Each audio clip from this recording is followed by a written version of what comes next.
notre revendication, c'est d'abord garder nos acquis dans cette entreprise, parce que nos acquis se sont menacés aujourd'hui par notre employeur. Envers leurs militants de ne pas lâcher, d'avoir non seulement le maintien de ce qu'il y avait, mais des augmentations réelles de salaire.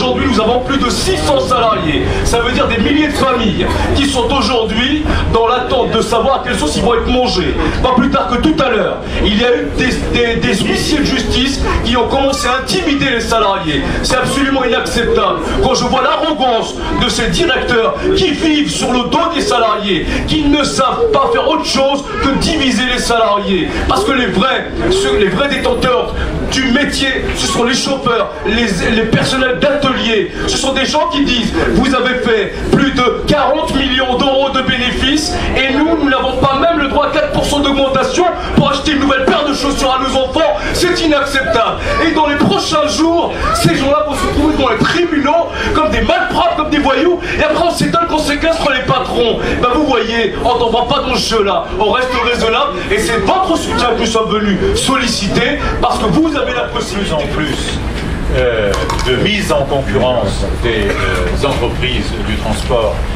entre elles, avec toutes les conséquences que ça a. C'est-à-dire, c'est une mise en concurrence avec une pression, prétendument une pression pour les prix, pour baisser les prix, mais au détriment des salariés et du nombre d'emplois dans les avions eux-mêmes et au total dans les compagnies. Et la baisse des prix, la prétendue baisse des prix cache en fait un moindre service dans les avions et surtout une moindre... Une question de fond qui doit être traitée pendant votre mouvement actuel, vos luttes, mais qui doit aussi trouver des prolongements ensemble pour bâtir ce grand service public de transport qu'a besoin le Grand Paris dont on parle aujourd'hui. Grand Paris de Sarkozy qui est complètement dédié à la finance. Grand Paris dont il faut qu'on s'empare, les salariés, les habitants, les élus, ensemble, que nous réfléchissions, parce que nous avons besoin de redonner du service public, des missions de service public pour améliorer la vie des habitants dans ce département. Alors notre soutien vous est acquis et nous allons nous exprimer auprès des autorités, c'est-à-dire du STIF et de l'État, qu'il ne faut pas oublier, même s'il y a eu décentralisation, parce que lui se met bien au chaud dans cette affaire. Notre soutien total pour que vous puissiez conserver vos acquis, mais que nous avancions aussi vers ce grand service public des transports dont tous nos départements ont besoin dans la région. On a une grève de 23 jours et qui est partie d'une rupture des négociations sur les NAO.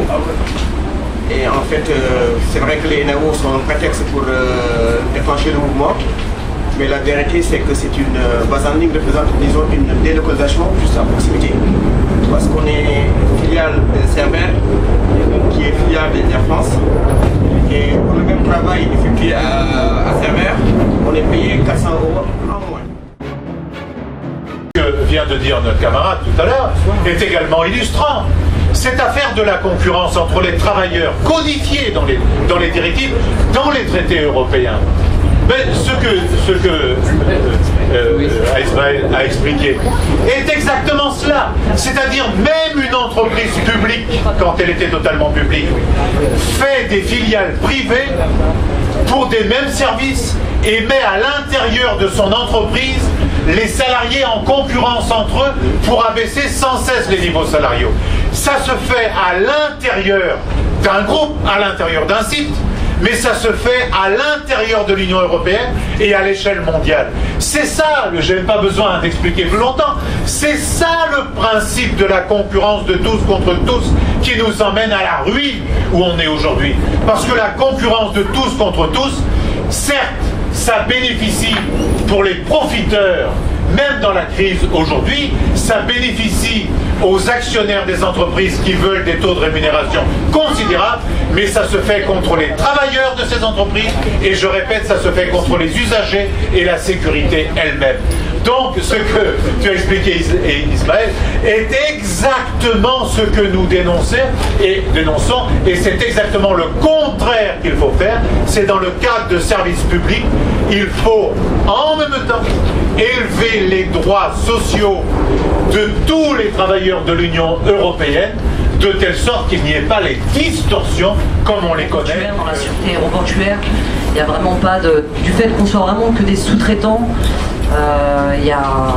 Du service public pour la sécurité de chacune et de chacun, pour une sécurité de vie tout court, eh bien, est une question essentielle, et donc un Parlement européen bien à gauche devrait d'une part abroger les directives en cours et lutter au sein des instances mondiales de l'aviation, de l'aéronautique, de telle sorte qu'on revienne sur les privatisations qui ont été faites dans toute l'Union européenne et de décréter le transport aérien comme un bien commun mis en œuvre par des services publics, soit des services publics en coopération entre eux avec une agence de coopération aérienne, mais on peut imaginer, c'est le cas typique dans l'aérien, au lieu de faire des fusions-acquisitions comme on a fait avec Air France et KLM, mieux vaudrait imaginer un ou des transporteurs aériens, un groupe public européen de transport aérien. Si nous sommes élus au Parlement européen, oui, avant un an d'ici, on reviendra vous voir, discuter avec vous, vous soumettre des propositions d'orientation, de projets de rapport qu'on peut faire sur le transport aérien, sur d'autres sujets. On les discutera avec vous et on les portera dans l'enceinte du Parlement européen.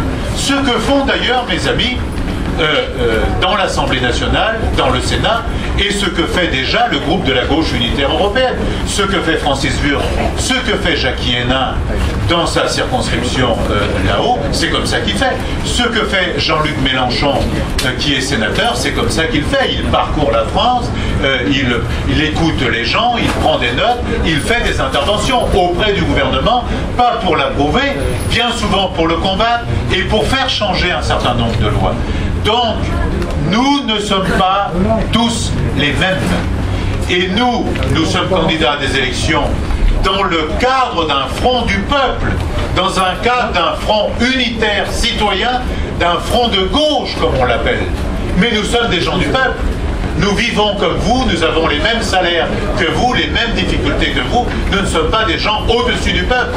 Michel est sénateur, il vise à avoir une majorité franchement à gauche dans le Parlement européen, où on se battrait. Je suis, moi, pour que cette résolution soit mise en débat, que nous allons déposer, soit mise en débat dès la première réunion du Parlement européen, dès lors qu'on a élu la Commission et le président de la Commission européenne, qui va être de notre responsabilité.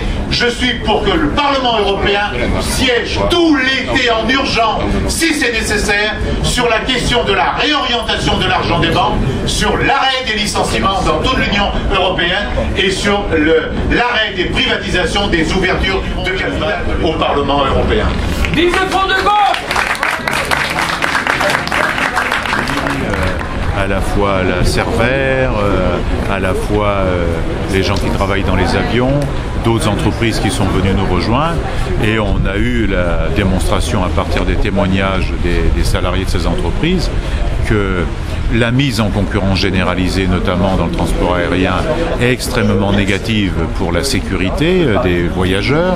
Elle est négative en matière écologique, puisqu'il n'y a pas de recherche pour des avions de meilleure qualité aujourd'hui. Elle est très négative pour l'emploi, puisqu'on met les salariés sur un même site et même dans une même entreprise qui crée elle-même ses propres filiales, en concurrence entre eux, de telle sorte qu'on puisse faire pression sur les salaires.